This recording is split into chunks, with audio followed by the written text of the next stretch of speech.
ለከበባ የሄደው ኃይል እርምጃ ተወሰደበት። 15 የመከላከያና አድማ ብተና ፖሊሶች ሲገደሉ 27 ያገዛዙ ኃይሎች መቁሰላቸው ተገልጸዋል። በርካታ ምርኮም ተደርጓል። በዝርዝር የምንመለከተው ቀዳሚው መረጃችን ነው። በአማራ ክልል የሚገኙ አንዳንድ ዩኒቨርሲቲዎች ለወታደራዊ ማሰልጠኛነት እየተጠቀመባቸው ነው ተባለ።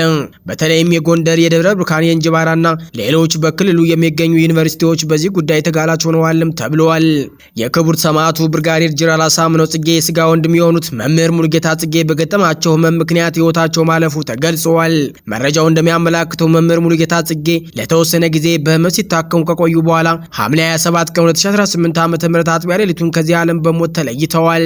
በሽምቅ ውጊያ ተማርከው የሽምቅ ውጊያ ጥበብን ለማስተማር የጸረ ሽምቅ ውጊያ ጥበብ የሚል መጽሐፍ የጻፉት ምርኮኛ 4 ኪሎ ሰው የለም ቢባል እንኳን ፋኖ መጥቶ አይዝም፣ ሰላም እናምጣ ካልሆነ እንጭራርሳለን ሲል ያገዛዙ አፈቀላጤ ጄኔራል አምባሳደር ባጫ ደበሌ ያደረገው ንግግር ብዙዎቹን አስቆጥቷል። ሌላኛው አበይት ጉዳያችን ነው። የኢትዮጵያ ህዝብ አብዮታዊ ፓርቲ ኢህአፓ አመራር የሆኑት ፖለቲከኞቹ አበበ አካሉና ይስሐቅ ወልዳይ እንዲሁም ለቀድሞው የሰላም ሚኒስትር ዴኤታ ታዬ ደንዳን ጠበቃ የሆኑት አበራ ንጉሱ በቁጥጥር ስር መዋላቸው ተነገረ። ሁለት ፖለቲከኞችና የህግ ባለሙያው በፌዴራል ፖሊስ አባላት የተያዙት ትናንት ሰኞ ሐምሌ 27 2018 ዓ.ም ከጠዋት ጀምሮ በተለያየ ሰዓት እንደሆነ የቤተሰብ ምንጮች ጠበቃና የኢህአፓ ፕሬዝዳንት ገልጸዋል። ሰላም ጤና ይስጥልኝ የተከበራችሁና የተወደዳችሁ ቤተሰቦች እንደምን ቆያችሁ? እነሆ ለሰዓቱ እጅግ መደመጥ ያለባቸውን ወሳኝና ትኩስ መረጃዎችን ይዘን ቀርበናል። በቆይታችንም ቀደም ሲል ባርስቱ ያስደመጥናችሁን ዜናዎች እንዲሁም ሌሎች መረጃዎችን በስፋት ወደ እናንተ እናደርሳለን። እናንተም ለቻናሉ አዲስ ከሆናችሁ ቻናሉን ሰብስክራይብ እንዲሁም ቪዲዮውን ላይክ እና ሼር እንድታደርጉ በትህትና እየጠየቅን በቀጥታ ወደ ዝርዝር መረጃዎቹ አለፍን። አብራችሁን ቆዩ።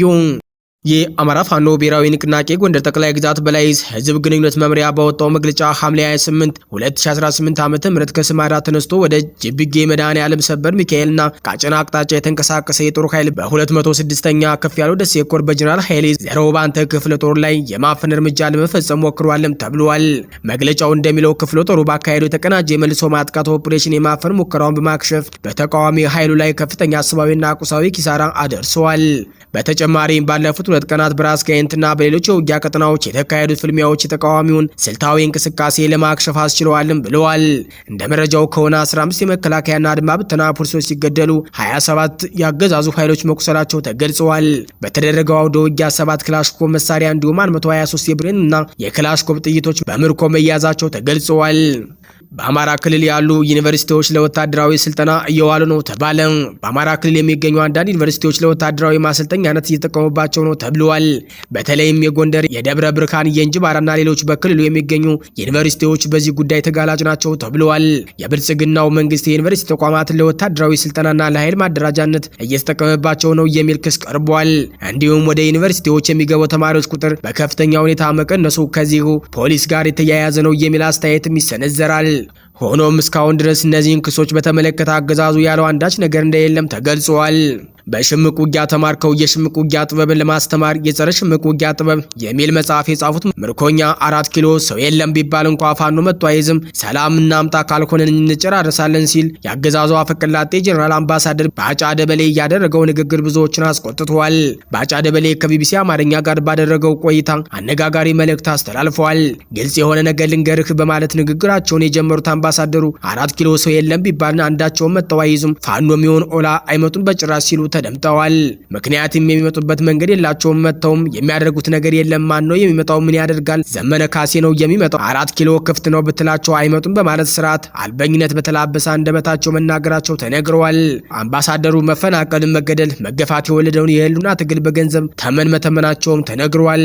ገንዘብ ከሆነ የፈለጉት ከመንግስት ጋር ይደራደሩ ይሰጣቸዋል ያሉ ሲሆን አለበለዚያ የህዝብ ጥያቄ ለመመለስ የሚሉ ከሆነ ህዝቡ ጠልቷቸዋል፣ በምርጫ ተውኝ ብሎ ብልጽግናን መርጧል በማለት ያባታቸው የወደድ አለቃ አብይ አህመድ ያደረገውን የአይን ያወጣ ንግግር አድርጓል።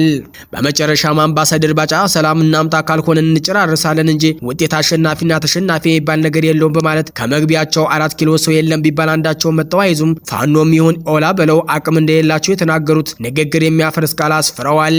እንደ አንዳንዶቹ ገለጻ ጀነራል ባጫ ደበሌ በሽምቅ ውጊያ ተማርከው የሽምቅ ውጊያ ጥበብን ለማስተማር የጸረ ሽምቅ ውጊያ ጥበብ የሚል መጽሐፍ መጻፋቸውን አስታውሰዋል። የብርጋዴር ጀነራል አሳምነው ጽጌ ወንድም መምህር ሙሉጌታ ጽጌ በህመም ህይወታቸው ማለፉ ተነገረ። ስለ እናታቸው የተሰራጨው ወሬ ፍጹም ውሸት መሆኑም ታውቋል። የክቡር ሰማዕቱ ብርጋዴር ጀነራል አሳምነው ጽጌ ስጋ ወንድም የሆኑት መምህር ሙሉጌታ ጽጌ በገጠማቸው ህመም ምክንያት ህይወታቸው ማለፉ ተገልጿል። መረጃው እንደሚያመላክተው መምህር ሙሉጌታ ጽጌ ለተወሰነ ጊዜ በህመም ሲታከሙ ከቆዩ በኋላ ሐምሌ 27 ቀን 2018 ዓ.ም አጥቢያ ሌሊት ከዚህ ዓለም በሞት ተለይተዋል። ዜናው በቤተሰብ በወዳጅ ዘመዶችና በሚያውቋቸው ሰዎች መካከል ከፍተኛ ሀዘንም ፈጥሯል። ከዚህ ጋር ተያይዞ በማህበራዊ ትስስር ገጽ ላይ የብርጋዴር ጀነራል አሳምነው ጽጌ እናት እማሆይ የውብ ሰፈር አሳየ እንዳረፉ የሚገልጽ መረጃ ተሰራጭቶ የነበረ ሲሆን ሆኖም ይህ መረጃ ትክክል እንዳልሆነና የተሳሳተ ወሬ መሆኑ ተገልጿል። በመሆኑም ህዝቡ ያልተረጋገጡ መረጃዎችን ከማጋራት በመቆጠብ ከአስተማማኝ ምንጮች የሚወጡ መረጃዎችን ብቻ እንዲከታተል ጥሪ ቀርቧል። የተከበራችሁ አድማጭ ተመልካቾቻችን የዕለቱ አበይት ዜናዎች እስካሁኖቹ ነበሩ። በሌላ የዜና ሰዓት እስከምንገናኝ ጤና ይስጥልኝ።